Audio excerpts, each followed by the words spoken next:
बिस्मिल्लाहिर्रहमानिर्रहीम। अस्सलाम वालेकुम नाजरीन, आप यूट्यूब चैनल देख रहे हैं। मैं इमरान खान हूँ। नाजरीन, आज़ाद कश्मीर में मैंने अभी कुछ मनाजिर देखे। थोड़ी देर पहले मुझे वीडियोस भेजी हैं कुछ दोस्तों ने, और ये जर्नलिस्ट हैं, ये बेचारे पाकिस्तान में ये वीडियोस लगा ही नहीं सकते। ना ये लगा सकते हैं, ना इसके ऊपर ख़बर दे सकते हैं। थोड़ी देर के अंदर सोशल मीडिया पर आ जाएंगी ये वीडियोज़ भी। तो वहाँ पर ख़वातीन के ऊपर भी पुलिस ने तशद्दुद शुरू कर दिया।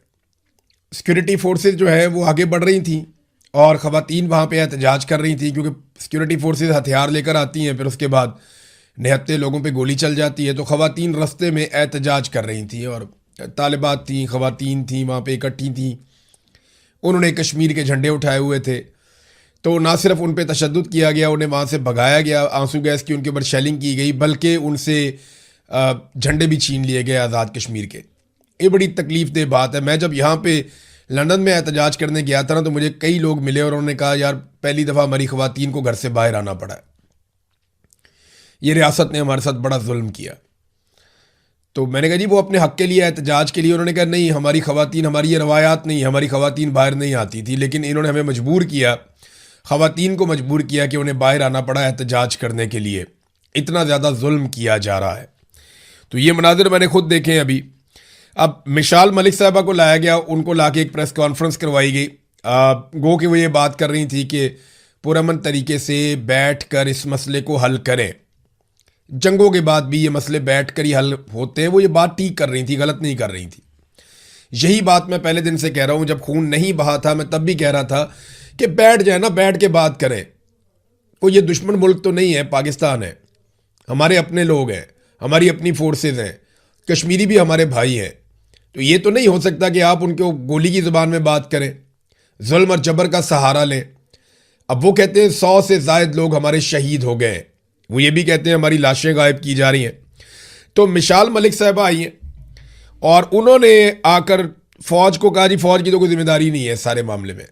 यानी उन्होंने मिलिट्री को इस सारे मामले में बेगुनाह करार दे दिया और सारा का सारा मलबा उठाकर उन्होंने सियासतदानों पर डाल दिया। ये ना पुराना तरीक़ाकार है।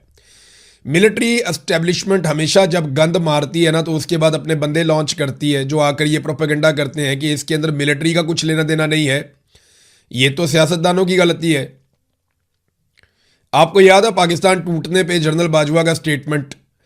जनरल बाजवा ये कहता था कि वो एक सियासी गलती थी और वो एक सियासी नाकामी थी, फौज का उसमें कोई कसूर नहीं था। हालांकि 90,000 फौजी हमारे हथियार फेंक के वहाँ पे कैदी बन गए थे। दुनिया की तारीख का सबसे बड़े सरेंडर्स में से वो सरेंडर था जो पाकिस्तानी फ़ौज ने भारतीय फ़ौज के सामने हथियार फेंके और 90,000 कैदी बन गए। और फिर एक जुल्म सितम की एक दास्तान है जो वहाँ पे रकम होती है। थोड़ी देर पहले खबरें आ रही थी कि हम फतह कर रहे हैं, बेहतरीन है, ज़बरदस्त है, शानदार है, सब इकट्ठे खड़े हैं, थोड़ी देर के बाद सरेंडर हो गया। तो एक बहुत बड़ी शर्मिंदगी पाकिस्तान के साथ चलती है। भारत के तमाम जो बड़े बड़े दफातर हैं मिलिट्री के, वहाँ पे उन्होंने वो तस्वीर लगाई हुई है पाकिस्तान की जानिब से सरेंडर की, और उसको वो एक बहुत बड़ी वॉर ट्रॉफी के तौर पे देखते हैं। अनफॉर्चुनेट है, लेकिन है। तो बातचीत तो आपको करनी पड़ती है, बैठना पड़ेगा, बातचीत करनी पड़ेगी। उस वक्त भी जो है ना, वो फौज ये कहती थी हमारा तो कसूर नहीं था, पॉलिटिकल लोगों का कसूर है। आज भी वो यही कह रहे हैं। देखिए इनकी पॉलिसी गलत है। ये डंडे के जोर से इक्तदार पे कंट्रोल रखना चाहते हैं। देखिए एक पॉलिसी एक दफ़ा काम करे ना तो आप कहते हैं ठीक है, हम दूसरी दफ़ा भी उसको अप्लाई करते हैं। दूसरी दफ़ा काम करे तो आप कहते हैं जी हम एक दफ़ा और अप्लाई करते हैं। लेकिन एक पॉलिसी आपकी रोज़ाना नाकाम हो जाए तो फिर आप दूसरी दफ़ा उसे कैसे इस्तेमाल कर सकते हैं? यही पॉलिसी आपकी बांग्लादेश में नाकाम हुई। क्या वहाँ पे अमन आ गया? आपने डंडा और गोली चलाई, नहीं आया। आपने बलूचिस्तान में डंडा और गोली चलाई, अमन आ गया, नहीं आया। कराची में आज भी कत्लो गारतगिरी होती है, आपने डंडा और गोली चलाई, अमन नहीं आया। कबायली इलाकों में आपने ऑपरेशंस किए, डंडा और गोली चलाई, सब कुछ किया, क्या अमन आया? नहीं आया। भाई जब ये पॉलिसी गलत है तो आप पूरे पाकिस्तान को बदअमनी में क्यों झोंक रहे हैं? तरीकाकार तो ये होना चाहिए कि आप पॉलिटिकल लोगों को मौका दें, पॉलिटिकल इंतजामिया बातचीत के जरिए से रास्ते निकाले। जहाँ पे ताकत का इस्तेमाल करना है वहाँ पे कानूनी ताकत का इस्तेमाल किया जाए, अदालतों को इसके अंदर शामिल किया जाए। ये क्या बात हुई कि आपने बंदूक उठाई और 50-40 बंदे मार दिए, और बंदे मारने के बाद आप सीने पे हाथ मार के कहते हैं जी फ़र्क ही कोई नहीं पड़ता। वो अभी फील्ड मार्शल आसिम मुनीर साहब की एक वीडियो वायरल हो रही है जिसमें वो तलबा के थे बेचारे सवाल ही नहीं कर सकते, उन्हें सवाल करने की इजाज़त ही नहीं मिलती। वीडियो वायरल हो रही है जिसमें आर्मी चीफ फितना कुचलने की कुरानी आयात का हवाला दे रहे हैं कि इन्हें कत्ल कर दो, इनके हाथ पांव मुखालिफ सिमत से काट दो, और अगर ये तायब हो जाएं तो फिर इनकी माफ़ी है। देखिए, मैं एक चीज़ कहना चाहता हूँ, कुरान मजीद को ना अपने मुजालिम को जवाब देने के लिए आप कुरान मजीद की आयात का सहारा ना लें। ये ज़्यादती है, ये गलत बात है। यही आयात मुझे भी सुनाई गई थी जब तशद्दुद कर रहे थे ISI के लोग मेरे ऊपर। यही आयात जब मैं सुन रहा था तब तशद्दुद हो रहा था, और यह मकबूल जान साहब के ऊपर उनको भी सुनाई जा रही थी कि तुम्हारे हाथ मुखालिफ सिमत से काट दिए जाएं, पाँव मुखालिफ सिमत से काट दिए जाएं, और फिर तुम्हारा फितना है उसको हम कुचल देंगे। इस तरह उनको भी आयात सुनाई जा रही थी। तो क्या कुरान पाक सारा का सारा सियासी मुखालिफिन पे नाजिल हुआ है? जो आसिम मुनीर साहब को पॉलिटिकली उनकी मुखालफत करेगा, कुरान पाक क्या उसके ऊपर नाजिल हुआ है? मेरे चंद सवालात हैं इसमें। एक तो ये कि क्या आप कुरानी और इस्लामी तालीमात पे अमल कर रहे हैं जो आप ये कहते हैं? क्या इस सूदी निज़ाम के साथ आप खुद को अमीरुल मोमिनीन समझना शुरू हो गए? मुल्क में सूदी निज़ाम लगा हुआ है। जालिम हुक्मरान के सामने कलमा हक कहना क्या होता है? वो अफजल जहाद होता है। और कुरान मजीद की रोह से इलेक्शन चोरी करना, चादर और चार दीवारी का तकद्दुस पामाल करना, इंसानों को जबरी तौर पे गुमशुदा करना, चोरों डाकुओं और लुटेरों का सहूलतकार बनना, ख़वातीन की तजलील करना, बच्चों पर तशद्दुद करना, अपने हलफ की खिलाफ वर्जी करना, गैर इस्लामी आलमी ताकतों की खुशामद करना, ना इंसाफ़ी का बाजार गर्म करना, जाली हुक्मरान बनाना, सूदी निज़ाम चलाना, मुसलमान भाइयों पर गोलियां बरसाना, इंसानी हकूक़ की धज्जियां उड़ाना, खुद से इस्तिस्ना ले लेना, क्या ये सारी चीज़ें कुरान मजीद की रौ से जायज़ हैं? ये जो आपने किया वो सारा जायज़ है। पाकिस्तानी सिर्फ अपने हकूक़ मांग लें तो वो फितना हो जाते हैं। आप उन्हें कत्ल करेंगे, उन्हें मारेंगे, उनके हाथ और पाँव मुखालिफ सिमत से काट देंगे, और बच्चों को बिठा के आप ये कुरानी आयात सुना रहे हैं। भी बच्चों को ये बताना है कि बच्चों झूठ नहीं बोलते, बच्चों करप्शन नहीं करते, बच्चों अपनी ज़िंदगी ईमानदारी के साथ गुजारते हैं, बच्चों गलत को गलत कहना सीखो, बच्चों सही के साथ खड़े होना सीखो, शिरक नहीं करते, अपने रब के अहकामात पे अमल करते हैं। आपने अगर बच्चों को बताना है तो आप ये बातें बताएं कि जुल्म का साथ नहीं देते, मजलूम के साथ खड़े होते हैं, लेकिन वो बातें नहीं करेंगे। बच्चों को बताएंगे जी एक तरफ से हाथ काट देंगे, एक तरफ से पाँव काट देंगे। तो आप कुरान मजीद को भी इस्तेमाल कर रहे हैं। अगर पाकिस्तान, ये सिर्फ आपने नहीं पढ़ा हुआ कुरान मजीद फील्ड मार्शल साहब, ये पूरे पाकिस्तानियों ने पढ़ा हुआ है। पाकिस्तानियों ने अगर कुरान मजीद की आयात का हवाला देना शुरू कर दिया ना, तो यहां पे लोगों को मुंह छुपाने का मौका भी नहीं मिलेगा, जगह भी नहीं मिलेगी। कुरान मजीद में इतनी क्लैरिटी है जुल्म को और जालिमों को लेकर। मजलूमों के लिए कुरान मजीद में क्या है वो भी आप वहां पढ़ लें जाके। बेशुमार कुरान मजीद की आयात हैं जो आज उनको जो है वो पसे पुष्ट डाला जा रहा है। फजल रहमान खुद कहते हैं कि जी कुरान मजीद के खिलाफ जो है वो यहाँ पे कानून साजियाँ हो रही हैं। आपका अपना करीबी मौलवी है ना, बहुत ताल्लुक वाला है आपका, इसीलिए उसके ऊपर अभी तक आपने मुकदमा भी दर्ज नहीं किया, और फजल रहमान को आपने मौका भी दिया हुआ है कि चढ़ के रहो, हीरो बन जाओ, हमें गालियाँ दो, पाकिस्तान तहरीक इंसाफ से उसकी मकबूलियत छीन लो। इसीलिए फजल रहमान को फ्री हैंड दिया हुआ है ना। उसके ऊपर तो तमाम तर बयानात देने के बावजूद एक मुकदमा आपने दर्ज नहीं किया, जबकि इमरान खान की बहनों पे मुकदमात दर्ज कर रहे हैं। जरा आ जाए वापस वो पहले वाली बात के ऊपर, फिर वापस मैं इमरान खान साहब की बहनों वाले मामले पे आऊँगा। अब ये नाजरीन मिशाल मलिक आई हैं, वो ये कहती हैं कि जनाब ये फ़ौज का कसूर नहीं है, ये कसूर जो है वो सियासतदानों का है, सियासतदान जिम्मेदार हैं जो कुछ भी हुआ है, ये मिशाल मलिक साहबा कह रही हैं। लेकिन सियासतदान तो बेचारे ना 3 में ना 13 में, वो बेचारे रोते पिटते रहते हैं कि ना हमें इक़्तिदार हमारी मर्जी से मिलता है, ना हम फैसले अपनी मर्जी से कर सकते हैं। आज पीपल्स पार्टी की वहाँ पे हुकूमत ज़रूर है, वो हर गंद की सहूलतकार ज़रूर है, लेकिन असल कार्रवाई तो वहाँ पे एजेंसियाँ डाल रही हैं।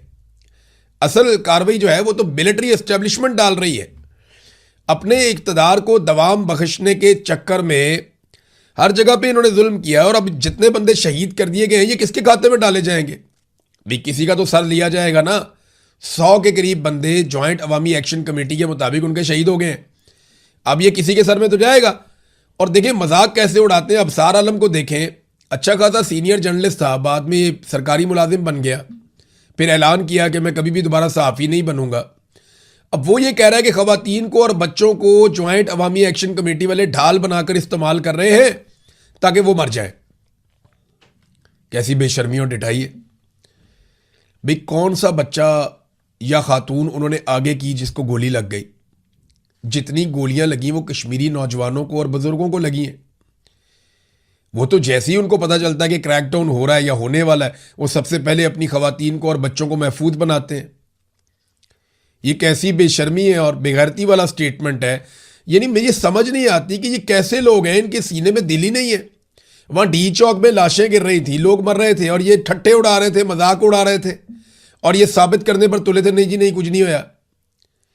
इनके सीने में दिल ही नहीं है, इनको लगता ही नहीं है कि किसी का खून बह गया, कोई फर्क ही नहीं पड़ता इन्हें। उधर कश्मीरी जाने कुर्बान कर रहे हैं, 100 से ज्यादा लोग उनके बकौल उनके शहीद हो गए हैं। तकरीबन 80 लोगों के नाम तो मौजूद हैं जो शहीद हो गए। लाशें गायब की जा रही हैं सरकार की जानिब से, और ये उस वक्त उनको ताने दे रहे हैं कि तुम औरतों और बच्चों के पीछे छुपे हुए हो। एक औरत को भी और एक बच्चे को भी उन्होंने ऐसे वो गोलियों के सामने नहीं किया। उन्होंने सारे मनाजिर सबके सामने है, सब कुछ सब लोग देख रहे हैं और हर चीज को वहां पे फिल्माया जा रहा है। इंटरनेट की बंदिश की वजह से चीजें सामने नहीं आती, लेकिन चीजें सामने आएंगी। अब इमरान खान साहब की बहनों अलीमा खानम और उस्मा खानम को इश्तिहारी करार दे दिया गया। वजह यह है कि वो जहां जाती हैं लोग बहुत बड़ी तादाद में निकलते हैं। अभी वो बाजोड़ में गई हैं और ऐसा लगता था जैसे बाजोड़ की तारीख का एक तारीखी नौयत का एक बहुत बड़ा इस्तकबाल हुआ है। अब ये लोग अगर इस तरह इकट्ठे हो रहे हैं जैसे अलीमा खानम कर रही हैं, अब जहां जहां वो जाती हैं बहुत बड़े हुजूम निकलते हैं।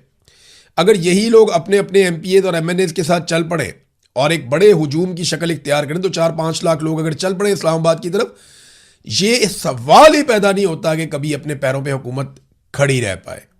देखें ये गोली कब चलाते हैं, ये मारते कब हैं। जब ये हेलीकॉप्टर पे जाके ऊपर से देखते हैं कि नीचे 25,000, 30,000, 50,000 बंदा है, तो ये कहते हैं ठीक है हम मैनेज कर लेंगे। लेकिन जिस दिन इन्होंने हेलीकॉप्टर से देखा कि नीचे 2 लाख बंदा है या 4 लाख बंदा है, उस दिन इनकी हवा निकल जाएगी, फिर ये नहीं लड़ पाएंगे। ये लाशें गिराते हैं सिर्फ इसलिए कि इनको इस बात का अंदाजा है कि लोग मुंतशिर हो जाएंगे। आज कश्मीर में इनके गले में पड़ गई है। इनको मुसीबत इस बात की है कि कश्मीरी मुंतशिर नहीं हो रहा है। जब वो लाशें गिराते हैं वो लाशें उठा के दफना लेते हैं और उसके बाद दोबारा से अपने एहतजाज पे आ जाते हैं। अब जो लोग मुंतशिर नहीं हो रहे, वापस नहीं जा रहे, भाग नहीं रहे, छुप नहीं रहे और मरने के लिए तैयार हैं, तो फिर आपके पास 2 ही ऑप्शन होते हैं, या तो आप उनकी बात माने या फिर आप उनको मारते चले जाएं। तो अभी तक तो इन्होंने जो ऑप्शन लिया हुआ है वो यही है कि ये उनको मारते ही चले जा रहे हैं, मारते ही चले जा रहे हैं। नाज़रीन, अंसार अब्बासी ने भी एतराफ़ कर लिया है बिलाखिर। अंसार अब्बासी ने कहा कि मैंडेट तो दोनों का ही जाली है। फॉर्म 47 के ऊपर पीएमएलएन को दिया गया, बिल्कुल ठीक बात है, लेकिन जो मैंडेट है वो पीपल्स पार्टी का भी जाली है। उनका सदर भी इसी मैंडेट के साथ ही बना है।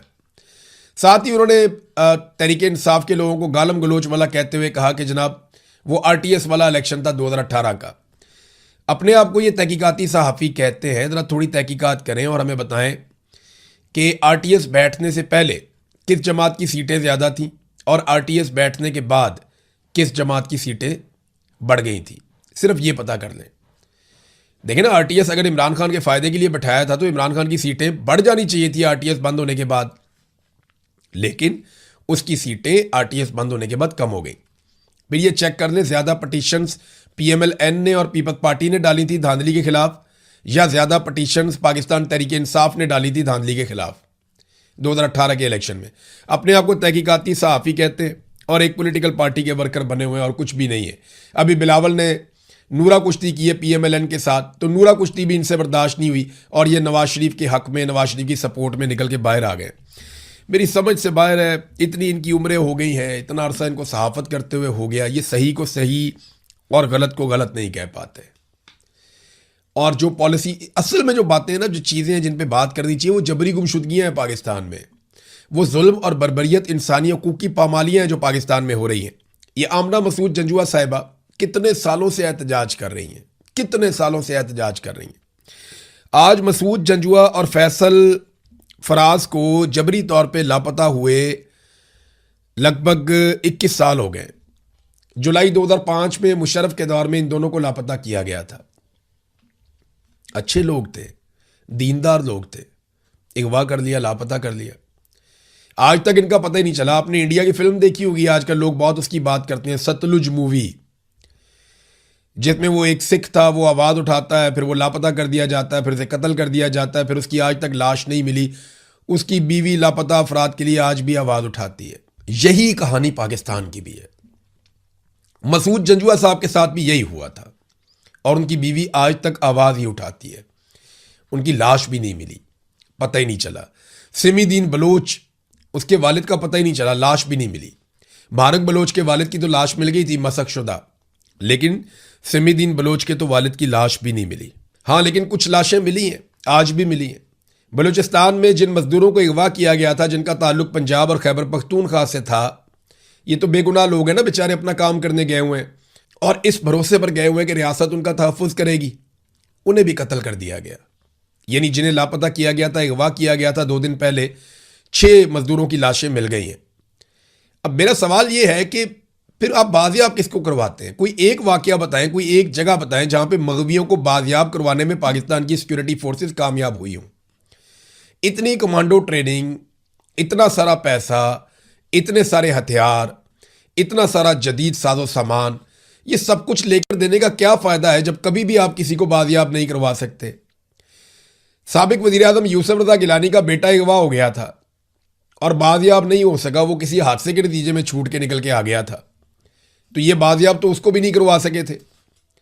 यहाँ पे बड़े बड़े लोग जो हैं वो अगवा हो जाते हैं, बाजियाब करवाना तो सवाल ही पैदा नहीं होता। ये पैसे पूसे दे के, डिमांड्स तस्लीम करके उनके बंदे छोड़ के अपने बंदों को लेकर आते हैं। तो प्रोफेशनल फोर्सेस कहाँ गई? कहाँ है प्रोफेशनलिज्म जिसमें बाजियाबियाँ करवाई जाती हैं, लोगों को निकलवाया जाता है, छुड़वाया जाता है? क्या ये सारा कुछ हम ड्रामों में ही देखते हैं, फिल्मों में ही देखते हैं? भाई प्रैक्टिकली जाएं, जाकर लोगों को बाजियाब करवाएं। ये मजदूर क्या किसी के बेटे, किसी के शौहर, किसी के माँ बाप नहीं थे? ये किसी के बाप नहीं थे? ये बेचारे वहाँ पकड़े गए, इनके बच्चे नहीं थे, इनकी जानें कीमती नहीं थी, इन्हें बाजियाब करवाने के लिए कोई गया ही नहीं और ये मजदूर शहीद हो गए और इनकी अब लाशें बरामद हो गई हैं। नाज़रीन, इस वक्त पाकिस्तान में जितने भी आदाद शुमार हैं वो सारे के सारे तबाही की दास्तान सुना रहे हैं, मगर हुकूमत और एस्टेब्लिशमेंट मीडिया पे लगातार दबाव डाल रही है और भी एक ताज़ा दबाव डाला गया कि आप मुस्बत रिपोर्टिंग करें। देखिए, इस माहौल में सरमायाकारी कौन करेगा पाकिस्तान में? कश्मीर में जो है वो 100 से ज़ायद शहादतें कही जा रही हैं। सिक्योरिटी फोर्सेस जो है वहाँ पे लाशें गायब कर रही हैं, उनके ऊपर ये इल्ज़ाम है। बलूचिस्तान खैबर पख्तूनख्वा जल रहा है। सिंध और पंजाब की बैड गवर्नेंस के खौफनाक मसाइल हैं, जाली हुकूमतें हैं, अदम बर्दाश्त बढ़ गई है, सियासी अदम इस्तेहकाम है, CCD जैसे घिनौने इकदाम लिए जा रहे हैं, गैर मुल्की खवातीन का पाकिस्तान में रेप हो जाता है। ऐसे माहौल में कौन आएगा और आकर पाकिस्तान में सरमायाकारी करेगा? ये सवाल सिर्फ हमारे हुक्मरान अपने आप से पूछ लें। ये सारा कुछ ठीक हो सकता है, सिर्फ मिलिट्री एस्टेब्लिशमेंट पीछे हट जाए और पाकिस्तान को अवामी मुंतखब नुमाइंदों के हवाले कर दे। फिर आप देखिएगा चीज़ें कितनी रफ्तार से ठीक होती हैं। आपने 70 साल में, 75 साल में जो चीज़ें बर्बाद की हैं ना, इंशाअल्लाह 15 से 20 साल में पाकिस्तानी इसको बिल्कुल ठीक कर देंगे। लेकिन 15 से 20 साल तक आप अपनी हुदूद के अंदर रहेंगे। अब तक के लिए इतने, अपना ख्याल रखिएगा, अपने चैनल का भी। अल्लाह हाफ़िज़।